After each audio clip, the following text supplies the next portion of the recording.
Melissa Giles, Crazy Imagination Travel. I am back again with an unboxing. Now we all know, due to what's going around in this world right now, the coronavirus, we're not able to go to Walt Disney World. So I thought I would bring some joy to you and bring Mickey home to us.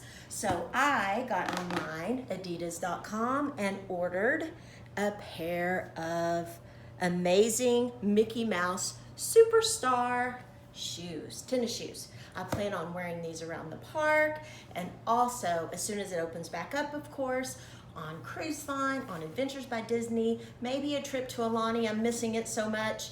And who knows about Paris, Tokyo, Hong Kong, and Shanghai? We'll have to see.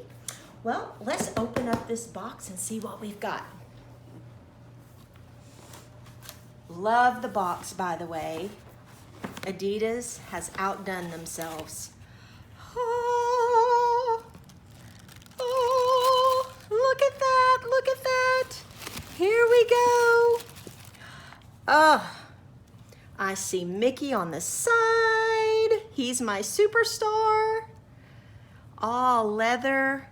Oh, and perfect. Sorry, I'm out of the office. Best Mickey. How cute is that?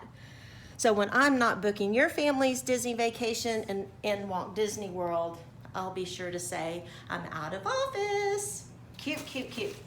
Oh, here's the other half. Let's look at the second pair. The back of Mickey, his shorts, his golden shoes, his glove. I love the red detailing. How cute is this? I'm super duper excited about trying these on. So let's see what they look like on and how they feel.